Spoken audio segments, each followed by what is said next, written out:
Program International Hotlink Techno Connect sebenarnya adalah program yang mana mendapat penaja besar daripada Maxis Hotlink bersama penaja daripada NSBIS Durian Berhad, di mana ini adalah platform untuk fakulti sebenarnya memberi peluang kepada pelajar-pelajar kami untuk present ataupun demo dia punya hasil inovasi mereka sepanjang 1 tahun ni. Jadi pelajar ini sebenarnya sudah mengalami proses di mana untuk pembangunan produk inovasi, and then dari segi pitching produk tersebut, dan dalam waktu sama program ini adalah program yang melibatkan sekolah rendah, sekolah menengah dan pihak komuniti. Salah satu contoh aktivitinya adalah STEM Impact, di mana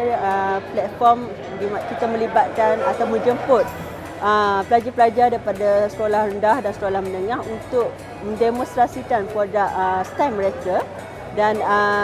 daripada situ juga kita memberi peluang kepada pelajar-pelajar sekolah rendah, sekolah menengah untuk mengikuti kursus-kursus short course BNK bersama para pendidik di MK, di fakulti. Contohnya kursus bertemakan AI, macam mana nak develop AI, dan ada juga BNK IT, teknologi IT, 4IR, AV, VR semua. Jadi pelajar-pelajar sekolah rendah, sekolah menengah agak teruja kerana mereka didapati mereka kali pertama yang terdedah dengan produk-produk yang berinovasi AI. So dalam waktu sama, Maxis Hotlink sebagai peneraju ataupun penaja utama program ini, mereka memberi SIM card free kepada semua tetamu yang hadir di dewan ini, dan ada juga BNK bersama pelajar-pelajar sekolah sebagai program CSR bersama pelajar sekolah dari segi contohnya kursus-kursus Maxis E-Class, Maxis E-Waste, dan ada juga BNK perkongsian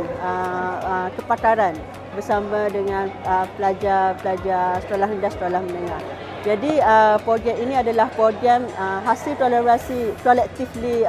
tidak hanya di peringkat universiti, malah di peringkat sekolah rendah, sekolah menengah, dan melibatkan banyak kolaborasi bersama dengan JPN, sekolah-sekolah yang di bawah Yayasan Islam Kelantan dan universiti-universiti lain lah. Dan kita juga melibatkan Universiti Antarabangsa, Pattoni University, yang juga hadir sebagai juri untuk program inovasi yang dijalankan pada hari pertama.